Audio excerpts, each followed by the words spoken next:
Story 1. My night at a strip club in a parallel universe. Yes, this is a true story. In 2012, my father died at age 85. I had taken care of him for over 4 years. For the last year, he was getting increasingly senile and would wander off down the road late at night, so I had to stay up to catch him. Police found him several times and brought him back and contacted Senior Protective Services, who came to see me and said, "You put him in an assisted living center or you're going to prison." In other words, I was blamed for him leaving late at night, so I had to stay up. After being up for 5 days, I passed out. He took off again and was eventually found wandering by police. So they put him in a nursing home that charges $600 a day for a shared room and 3 meals consisting of things like mashed potatoes and peas. He was assisted to the bathroom in a shared small room. Somehow, that cost $500 a day. While within a month, his insurance ran out, so they sent him to a hospice, even though he wasn't dying, and cut off food and water because his insurance would no longer pay for the nursing home. He was starved to death, literally, because his insurance ran out. I had no money to help him, and my brother could not shell out $500 a day, not a week, but a day, to keep him in the home. So he was starved, denied water to death. No, I could not afford an attorney, and my brother refused to get one.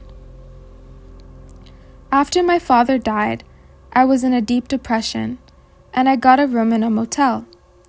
I could no longer afford the apartment my father and I lived in. It was a very seedy motel room that was haunted by a poltergeist. I was only there for a week, but the ghost would turn off the lights and TV over and over again. I would yell, "Stop!" and it would quit for a minute or two, and then start up again. It would slap my mattress hard or push it down. I once came out of the bathroom and looked at the bed, and the mattress was breathing in and out, like it had lungs. I could see the mattress rise and fall with every huge breath it took. Was I scared? Sure. But by that time, I had had plenty of other supernatural experiences.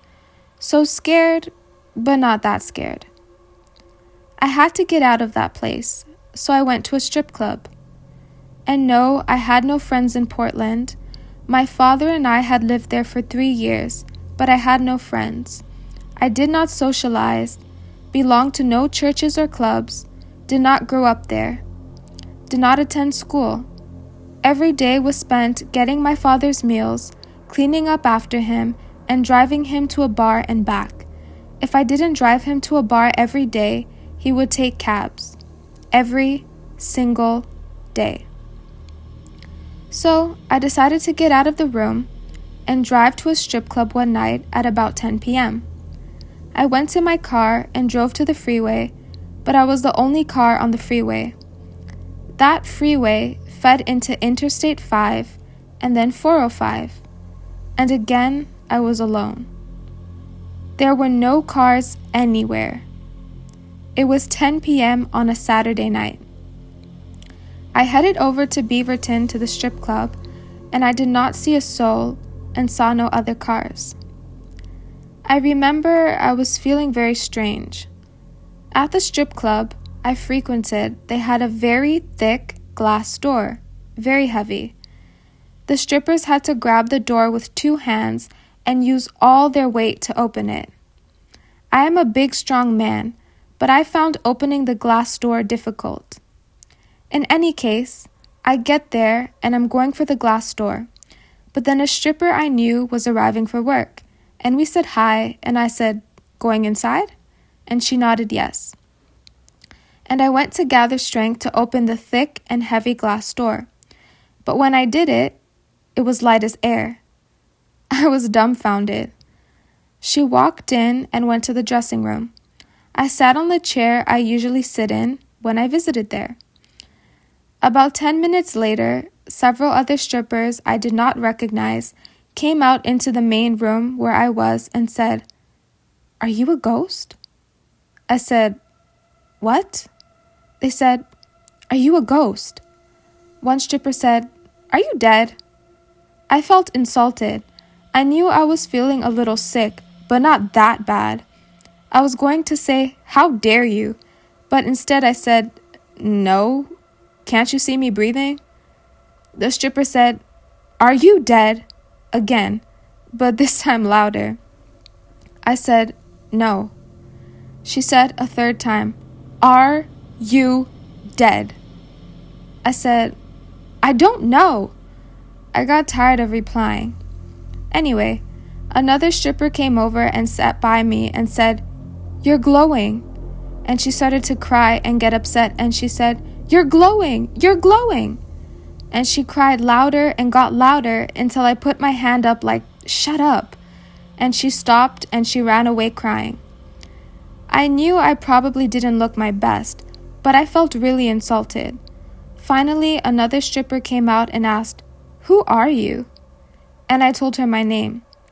But she said, "No, who are you?" I told her my name again, and she said, "Tell me, who are you?" And so I sarcastically said, "I'm not from here, I'm from another planet." The girls jumped up and ran into the back. At that point, a fellow ran into the strip club and looked at me, and his eyes bulged, and then he ran back out. I sat there for another 20 minutes with no girls out until finally the manager came out and said, "Sir, I'm sorry, but you have to leave." So I got up and left. I drove home about 15 miles, and like before, I saw nobody, and there was no other cars on the road. And most of the way back to the haunted motel room passed by 3 different freeways, and yet no other cars. And by this time, it was about 12 midnight in Portland, Oregon on a Saturday night. So I go home and go to sleep. I wake up the next day thinking, wow, that was the most detailed and lifelike dream I've ever had. After a couple of days, I returned to the strip club, and this time the freeways were filled with cars. And I got there, and another stripper I knew there told me that most of the girls of the night crew quit a few days before. Quote, because a ghost came in and they talked with him for a while, and one of them called for her boyfriend to come over and get here, but he was so scared he left without her. So they all quit. Yes, true story. The only thing I can think of is that I either visited a parallel dimension or I was in my astral body which glowed. I still don't know why I couldn't see any other cars on a Saturday night in Portland, Oregon. FYI, no, I have never smoked anything, I have never drank alcohol, I have never used street drugs.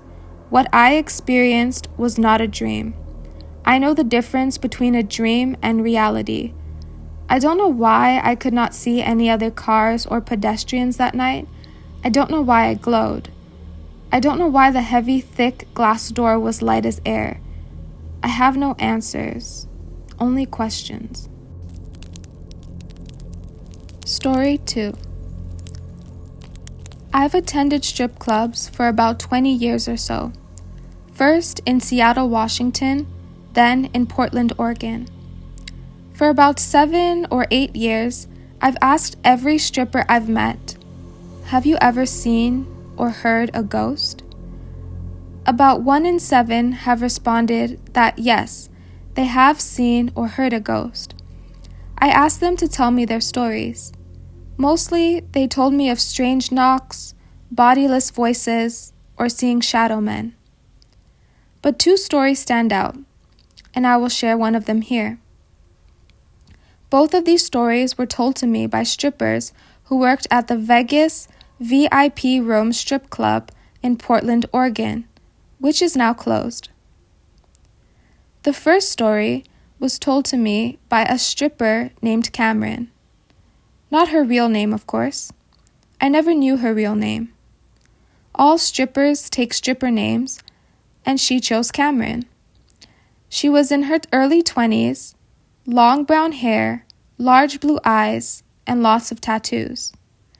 I asked her, "Have you ever seen or heard a ghost?" Her eyes almost bulged out of her head. She then told me her story. Several years earlier, she worked at a different strip club in Portland. Portland, Oregon is known as the strip club capital of the USA, with about 56 strip clubs. The saying is in Portland, there is a strip club on every block. This is almost true. Anyway, Cameron told me that she lived in an apartment building at the end of a street called a court. That is where the street ends in a large circle. The street went past a vacant lot, which had a lot of overgrown trees, bushes, and tall grass. And then the street turned to the left sharply and ended in a large circle, or court. And on the court was the apartment complex. The only way to get to the apartment complex was to drive down the street, past the large vacant lot on the right side. The large vacant lot had once had a large farmhouse and a barn, but these things were gone for many decades. Yet, Cameron could see the foundations of the large farmhouse near the corner. The rest of the lot was, as I said, trees, bushes, and very tall grass. One day after work, Cameron was driving home and passed the vacant lot where the old farmhouse and barn once stood. This was about 3 a.m. Strip clubs close about 2 a.m. in Portland. In any case, she glanced in her rearview mirror, and to her astonishment, she saw a man in farmer overalls running behind her car, about 3 car lengths. The man appeared about 30 years old, with long brown unkempt hair and a beard, with a lumberjack shirt and blue overalls, like farmers used to wear. His face appeared very white, but very, very angry. This startled her, and she gave her car a little more gas and sped off around the turn to the left to her apartment complex. The incident scared her. About a week later, Cameron was coming back from work and was passing the vacant lot again on her way home, and she looked into the rearview mirror, and sure enough, the man in the overalls was running after her car, this time 2 car lengths behind her. She could tell he was very angry, so she pressed the gas and sped around the curve so fast she almost lost control. The next day, she told a neighbor in the apartment complex about the young man chasing her car. The old woman, who had lived in the complex since it was built, told her that on the vacant lot there used to be a farmhouse and a barn, and an old man lived there with his mentally ill son. She said she thought this was in the 1920s, but she wasn't sure. Anyway, the old woman told her that the mentally ill son had kidnapped some women and a young girl, and raped and killed them in the barn, and buried their bodies under the barn. But eventually he was caught and sent to an asylum for the insane, where he later died. The old man died, and nobody wanted to buy his farm and live in the house, so the house and barn were eventually torn down, leaving the vacant lot. After the son died in the asylum, the vacant lot was taken over by the city of Portland, which apparently had either decided not to sell it or simply could not find a buyer. Cameron was greatly disturbed by what the old woman had told her.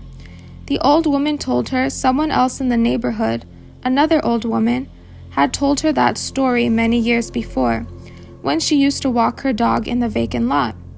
The old woman said she would get very uncomfortable feelings when she walked her dog near the foundations of the old farmhouse, and her dog would bark up into the air and growl at nothing. Cameron then decided she would have to move. She took a few days off to do that. She soon found another place and would move into her new place in a few days. But the manager of the strip club called her and said, "We need you to come in tonight." Several of the girls didn't show up. Cameron pleaded that she didn't want to come in, but the manager was insistent. So she got her outfits, her makeup bag, and drove to the strip club. As usual, Cameron got off work at about 2 a.m., changed out of her stripper clothing, and drove home. She was happy this was the last night she'd have to drive past the vacant lot. She was determined to not look in her rearview mirror that night. As Cameron neared the intersection where the vacant lot began, her heart started to race. She said to herself, "I am not going to look into the rearview mirror, and that is that." She gave it more gas and started to fly by the old foundations of the farmhouse and barn where the serial killer had raped and buried his victims. She kept her eyes straight ahead, but perhaps out of habit, she quickly glanced into the rearview mirror and she saw nothing. She looked again, nothing. She was so relieved. She turned her head around to look back, and the man in the overalls with the unkempt long brown hair and beard was sitting in her back seat, staring at her with a total look of anger and evil. Cameron screamed as loud as she could and floored the vehicle, throwing her car into a hard left, then a hard right. Then she felt the car leap over the sidewalk into the vacant lot and down into some larger bushes where it came to a stop. She flung open her door and started to run as fast as she could, leaving her car in the bushes still running. This time, she didn't look back. She ran all the way to her apartment complex, only to notice that she left her keys in her purse in the car. She banged on the old woman's door, crying, and the old woman let her in. It took about an hour to calm her down, but then the old woman and Cameron finally walked back to her car and retrieved her purse. The young man in the overalls was nowhere to be seen. They turned off her car, locked it, and went back to the apartment complex. As Cameron told me this story, she started to shake, and goosebumps appeared on her skin. She was almost crying and visibly shaken up by the time she finished her story. That is why I know she was not lying to me. I offered her no money and gave her none for this story. I regret I did not ask her what street this court was on, but I believe that she was telling me the truth. I have heard of other stories where serial killers remained on the earth plane as ghosts, not wanting to go into the light and face judgment.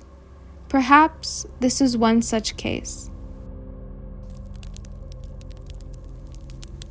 Story 3. I used to go to a strip club on the border of Portland and Beaverton called Vegas VIP Room. It was a dry club, no alcohol, just pop. It was chill. The music was not loud, nobody was obnoxious, and it was a cozy little place. They allowed you to chat with the girls when the girls were not busy. The place only got busy after 11 p.m., but they had to be there at 9 p.m. to 2 a.m., so they were bored and would talk to anyone. I'd get there about 9:30, and I knew I could chat with them until the crowds came around 11. In any case, I used to ask the girls all the time, "Have you ever seen or heard a ghost?" And 1 in 5 had a ghost story for me, so I'd collect them. Heard some really scary ones, and a lot of minor events such as names being called when the house was empty or feeling passed away pets jumping on the bed. But a few were extremely horrifying. In any case, I've always had psychic flashes, like Russell Crowe in the film Noah. They would only last a second or two, but they've always come true.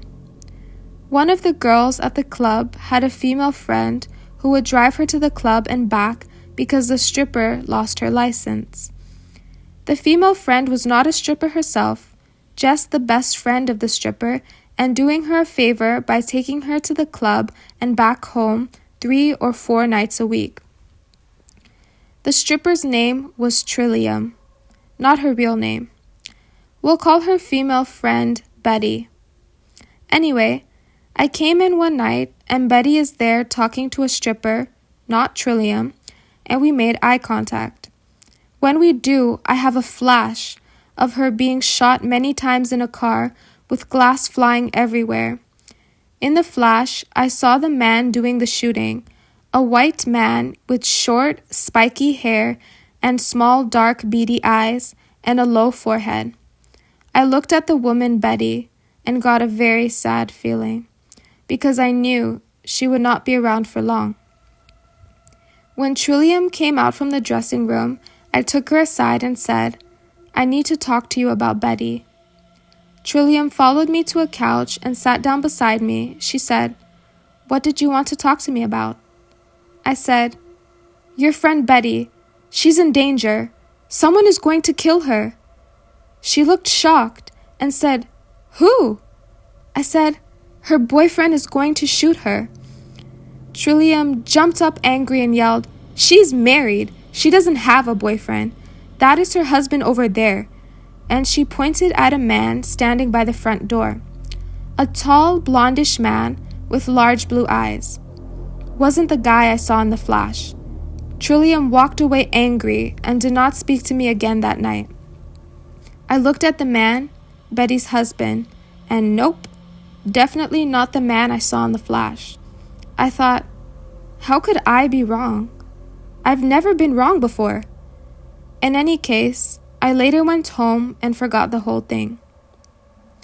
About a month later, I go back to the strip club and Trillium is there looking distressed. I asked her what the matter was. She said, "My friend Betty has been missing for 3 days. I'm worried sick about her." Trillium went into the dressing room and 2 strippers followed her, and one said to the other, "I don't care. I'm gonna tell her." And then I heard a loud, blood-curdling scream from the ladies' dressing room. It was Trillium. She came out 20 minutes later, looking like she'd cried a lot, and said, "They found Betty. They found her in the forest. She's dead. She's dead." I finally found out that they found Betty dead in her car, with her driver window shattered, filled with bullets. Long story short, Betty and her blondish husband lived in an apartment complex. They were Jehovah's Witnesses. Another young married couple lived in the same complex and were also Jehovah's Witnesses and also attended the same Kingdom Hall. The man of this other couple had short, spiky black hair and small, dark, beady eyes. Betty and Spiky Man had a sexual affair, and Betty wanted to call it off, but spiky-haired man wanted it to continue. Betty drove herself out to the forest where they had had intercourse many times in a clearing in the car to hide from her husband and his wife. Betty tried to tell him it was over, but he got angry and grabbed her and apparently tried to rape her, but she kicked him out of the car and locked the doors. Spiky Man ran around to the driver's side and took out his pistol and demanded she unlock the door. Instead, she started the car to leave. He fired 9 shots at her through the driver's side window, killing her. Police soon figured out what happened and took Spiky Man in for questioning, and Spiky Man finally confessed and said he shot through the window only wanting to get inside and not meaning to kill her. Spiky pleaded guilty and was given life in the Oregon State Prison without parole, where he is today. My psychic flash was right. Betty's boyfriend killed her by firing bullets through her window. Vegas VIP room closed a couple of years later. The manager believed it was haunted because when he cleaned up to close every night, he would hear voices, and the strippers used to tell me that when they went downstairs to change, someone would follow them up the stairs behind them, and they would turn around and nobody would be there. It got so bad that the owner had to put the dressing room upstairs for the girls, and he put a wall where the door to downstairs had been. I was there once when I saw the stairway door swing open suddenly, without the front door opening. There was no draft and no reason for the stairway door to swing open. Not long after that, the owner spent several grand walling up the stairway door and building a ladies' dressing room upstairs. A few of the girls told me terrifying ghost stories they insisted really happened to them. As for Trillium, she got married, not to me, and quit dancing.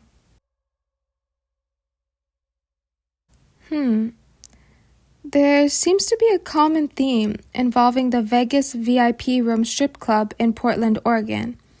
So if anyone from Portland is listening to this video and has been to the Vegas VIP Strip Club, please let us know. Is it really haunted? And have you ever experienced anything weird there? Anyways, thanks for listening. See you soon, scary story lovers.